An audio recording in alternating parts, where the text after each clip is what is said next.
It's time for the show where high culture and pop culture collide. Hey there, welcome to You Don't Know Jack. I'm Schmitty, and this is the best thing you can think of to do by yourself. You gotta try using a little imagination, okay? Hey, I'd appreciate it if you didn't go blabbing to everybody that we hung out today. I've got a reputation to uphold.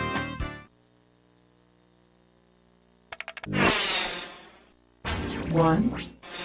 Coming at you, chicken soup for the soul. In hell. Get this one right, you get $1,000. Well, here we are in our Clichés episode, and I hope it's hot enough for you.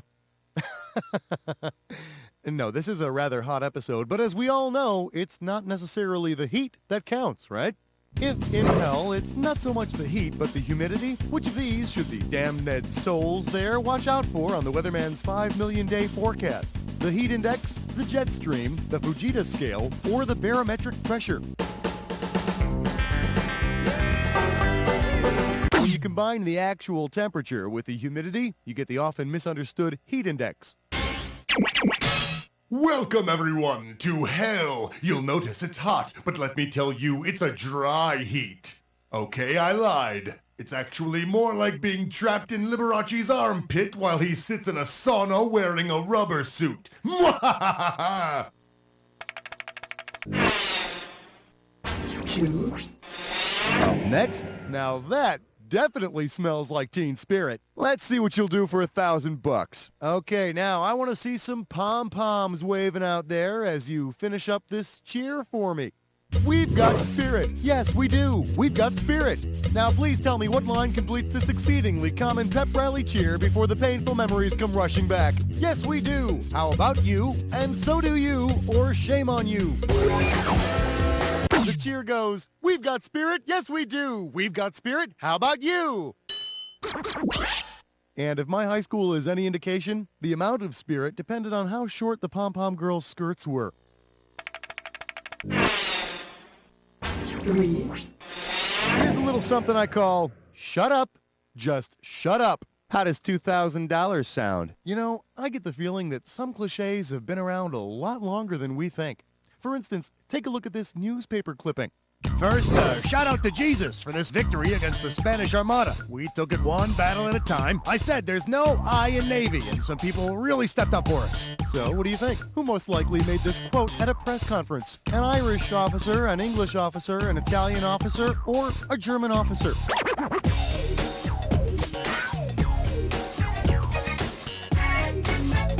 All right, walk it off. Walk it off. Okay, now, here's a good answer. That quote came from the head coach of the English Navy that kicked the Spanish Armada's butt. Yeah, it was a really exciting fight, but, to be honest, most people just watched it to check out the hilarious Spanish Inquisition Doritos commercial at halftime. Four. The category is Give of Yourself, your icy cold self. You give me a right answer, I'll give you $3,000. One question coming right up. Which of the following people truly has cold hands, warm heart? Salvation Army worker with Riggs disease, Red Cross worker with Raynaud's disease, Greenpeace worker with Bright's disease, or Peace Corps worker with Graves' disease?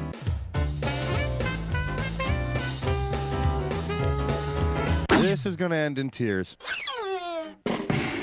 Why didn't you pick this one? Raynaud's disease makes your hands and feet icy cold. But hey, look at it this way. You can walk around carrying raw meat. Well, open your eyes. Looks like we're about to enjoy a When Did Happen. Okay, now I'm going to show you an event like this. Then I'm going to give you 7 other events, like this one.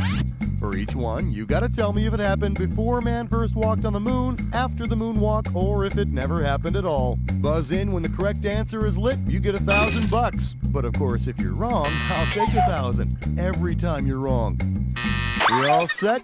Okay. This When Did Happen is called Jump, Jive, and Kick It. All right, don't wig out, chicks and dudes, but you better get into the groove and remember your fancy slang if you grok my meaning, because we've got this here little phrase popularized in the 60s. Check it. Groovy.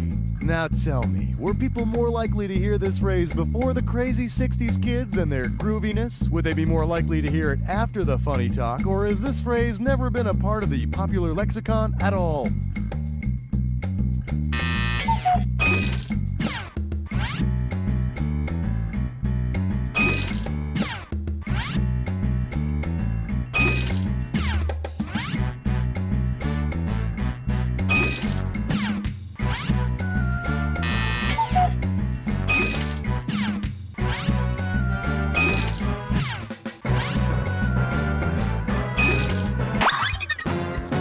Okay, let's check it out. Hey, not too shabby. Let's see what it does for you. Okay, now, where were we?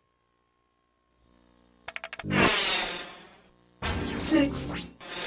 This category is pulling a Yorkshire Terrier out of your hat. $2,000 for correct answer. Hope you're hungry. It's question time. If New York street magician and close personal friend of mine, David Blaine, wanted to teach his old dog one of his tricks, which of these could he do? Bury him alive under a city street, feed him a bowl of swarming killer bees, have him electrocuted in an electric chair, or tie him to a rock at the bottom of the Pacific.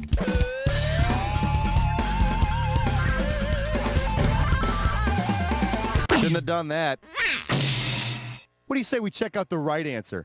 My buddy David is a famous street magician who, in his most famous trick, buried himself alive under a New York City street for a whole week, which would have been a really impressive trick if New York didn't have all those folks buried alive under its streets already.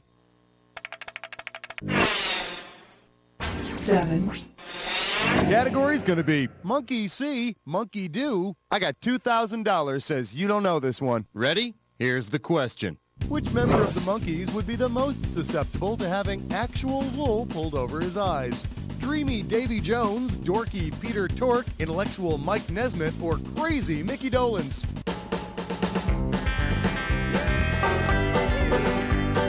Nothing to see here, people. You want to see what the smart money says?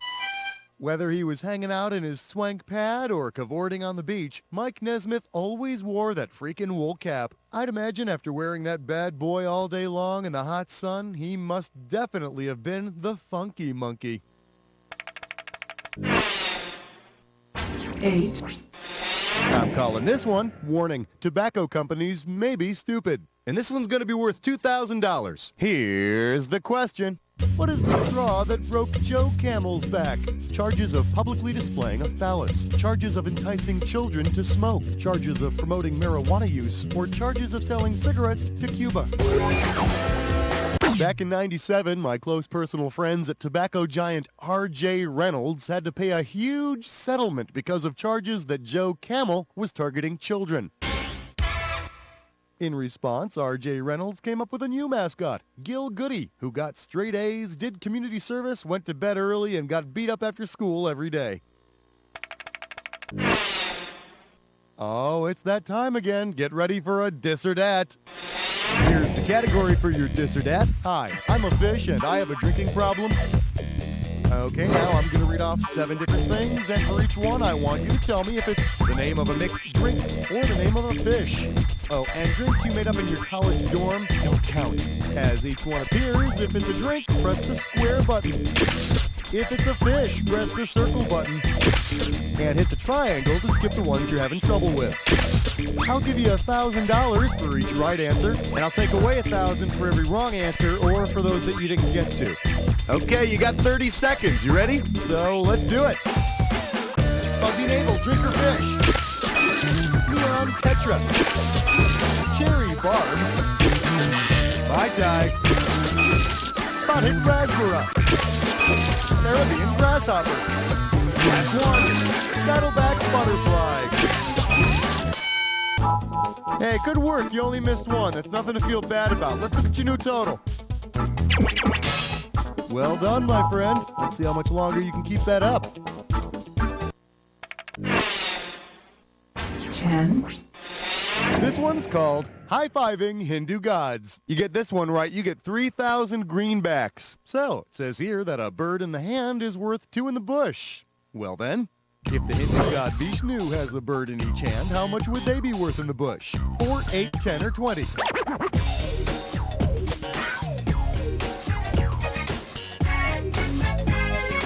The Hindu god Vishnu has 4 hands, so with a bird in each one, that adds up to roughly 8 in the bush. And that's worth about, what, $1.50? 11. Coming at you, Margaret Hatcher. You get it right, I'm putting you up $2,000. Okay, politicians are eggheads. That's a given. But which of these sayings best describes the attendance of U.S. cabinet members to a State of the Union address? Kill the goose that lays the golden eggs. Don't put all your eggs in one basket. You have to break eggs to make an omelet, or don't count your eggs before they're hatched.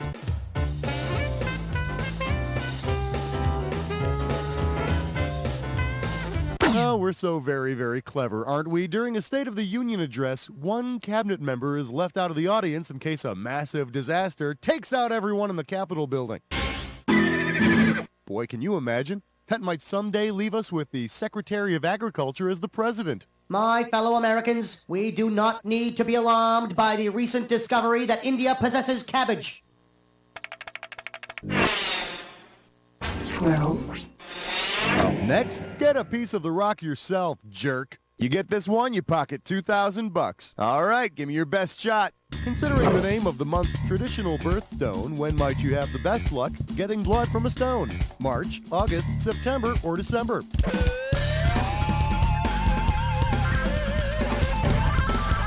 No, not August. You're thinking of the peridot. You're also thinking of the wrong answer.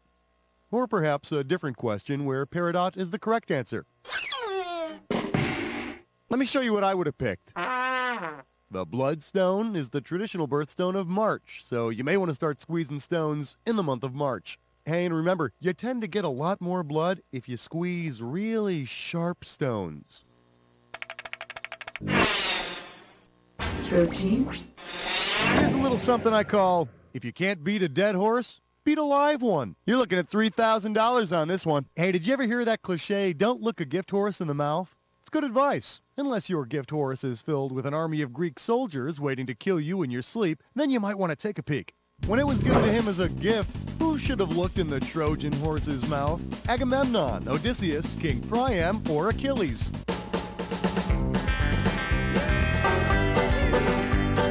Ow, burning, burning, burning! Here's the one the winners pick. King Priam was the Trojans' leader. You think he would have been a little more suspicious when the Greeks left him a big wooden horse? Particularly when you consider that only a year earlier he fell for the old bucket of water over the drawbridge joke. 14. The category is, I'd like to thank my ferret. You get it right, you get 2K. All right, I realize it's almost the end of the episode, and I know it's a big cliche, but there are just so many people I have to thank. Oh, golly, where do I start? Well, of course, I just have to thank my agent, and my hairdresser, and my loving life partner, and my car repairman, my plumber, my accountant, and my dog groomer and meter maid, and my mom and Judy, and all my fellow actors, and my florist, and God, and the president, and my grocer, and the mailman, and all my buddies down at Barney's. Hey, guys, and my neighbors, Paul and Joan, and Boris Yeltsin. Well, he's not my neighbor, but I'd like to thank him. I'd like to thank all the star makers and the dreamers. Keep on dreaming, and those who support the whales, and, oh, I almost forgot, my masseuse. Thank you, I just love you all. Oh, crap, who'd I forget to thank? My plumber, my teachers, the star makers, or the mailman.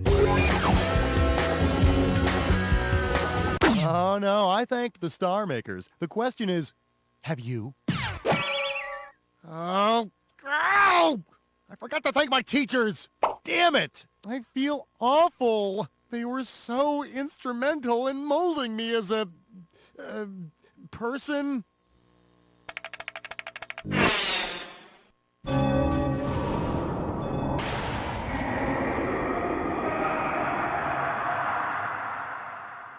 Well, you've made it to the Jack Attack. Here's the deal. If you see two words that go together, buzz in and you get $2,000. If you buzz in when they don't go together, you can say goodbye to $2,000. Here's the fun part. Remember the clue. The words only match if they fit this clue. Watch where you put that thing.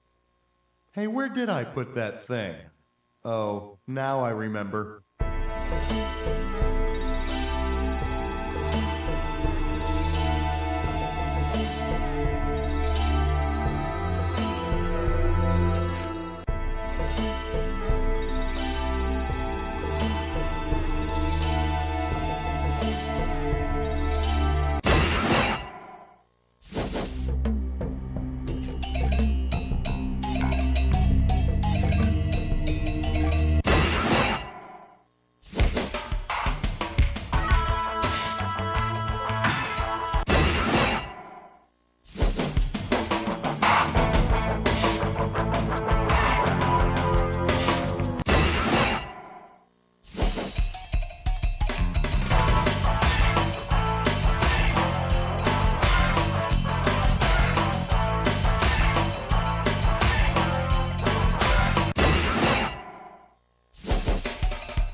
baby! You were all over that attack! Let's see what you did to your score! That's the game! Way to go, my friend. Like I always say, it doesn't matter whether you win or lose as long as you get to play with yourself. Now turn off the freaking PlayStation and write this down somewhere. You don't know Jack!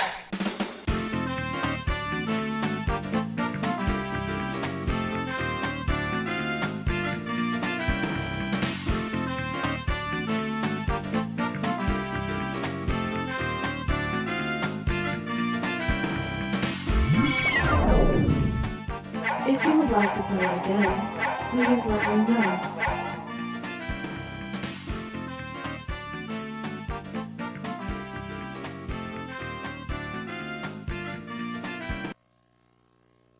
Here at Wackofson and Snurm, we're working for you. We understand that service is what creates customer loyalty, and we're willing to stand on our heads to keep you coming back. In fact, we'll stand on our heads, then do cartwheels. We'll juggle. We'll ride unicycles. We'll ride unicycles while twirling plates on the ends of sticks. Anything to show you that you're number one. We'll wear funny hats. We'll cover ourselves in your choice of delicious ice cream toppings and light our hair on fire. We'll hire you a band. We'll repaint your house. We'll introduce you to Mr. Robert De Niro. We'll have attractive young people of your sexual preference hand feed you grapes and fan you. Wackofson and Snurm, totally committed to serving you. Mr. Johnson's time travel elixir can take you to the future. Me? Yes, you. Really? How? Just add water and drink. Try it. Okay. It, doesn't seem to be working. Ah, but just wait a moment. Okay, now look at the clock. Oh my God! It's a miracle! I'm living 2 seconds in the future! This stuff really works! Mr. Johnson's time travel elixir. This stuff really works. Wait! How will I survive here in this crazy future? With my simple old-fashioned ways, I'll be killed! I remember when Karen had just given birth to Emily. She was our third baby in 4 years, and I knew the responsibility was going to be immense. That's when I decided to visit National American Bank and Trust. I had problems, and they offered solutions. You see, my friend Larry works there as a janitor, and he loaned me $50 so I could buy a one-way bus ticket to Daytona and get a fake driver's license. Suddenly, my responsibilities vanished, and I was able to go back to visiting strip clubs. Thanks, National American. Are you tired of Italian waiters always pushing the veal? I'll take the spaghetti. You should have tried the veal pizza! Spaghetti. Veal! Spaghetti. Veal! Well, worry no longer. Thanks to the new book, 1001 Excuses Not to Order the Veal. This handy restaurant companion lists over 1,000 excuses to use when you don't want to order veal. Just listen. I can't eat veal because I'm from Scandinavia. I'd order the veal, but it causes my limbs to fall off. Or come dressed as a calf and try the excuse. How dare you? I'm not a cannibal. So order 1001 Excuses Not to Order the Veal and have a pleasant veal-free meal the next time you dine out.